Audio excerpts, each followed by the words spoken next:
It's fast, it's tough, and that's before you realize that the players are also blind. This sport is called goalball, designed for blind athletes. It's my favourite sport because it's one of the few team games that I can play, and I've been lucky enough to represent Australia in goalball, so it's pretty exciting. It's a bit rough and you feel like you've played a really hard game at the end, whereas other sports I don't get that. Two teams of 3 players threw a 1.5 kilogram ball to their opponents while defending a 9-meter wide goal. The players use their own body to block the ball. The ball has a bell embedded to it, so blind players must use the sound to judge the position and movement of the ball. Eye shades allow partially sighted players to compete on an equal footing with blind players. I've been involved with the sport for about 6 or 7 years now. I first started in 2009.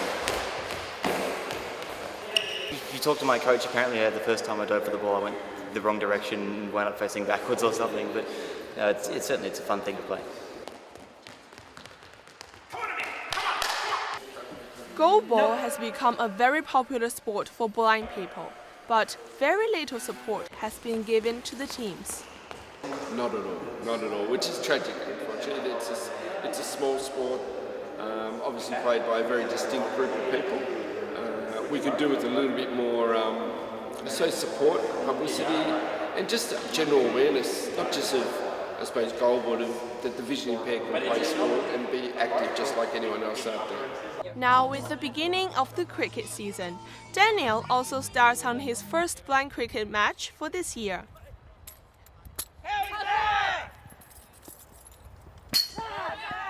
Much like goalball, blind cricket also has a bell embedded to the ball, so the blind players know where to go. We're ranging in eyesight levels from not being able to see anything at all up to being able to see a clarity of what's called 660. So what you would see at 60 metres, someone with that level of eyesight will be able to see the same thing at 6 metres. And there's rules about how many players of different levels of eyesight are allowed in each team. Daniel's father, Rod Pritchard, is the president of the Victorian Blind Cricket.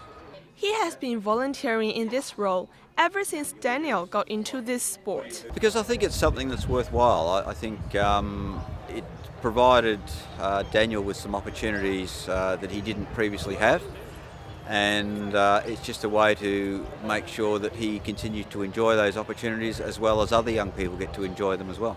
Blind cricket was first introduced to Australia in the 1920s. It aims to improve the physical capabilities and self-confidence of blind and visually impaired people. Certainly, I think blind cricket gets a lot more support than goalball does because it is very similar to regular cricket. So people can sort of imagine what it is easier and go, oh, okay, I kind of get that. Daniel's life was not easy before he started playing blind cricket. It's very difficult when you're the only person in your community or in your school that can't see things properly or can't see at all. It's really difficult to feel included.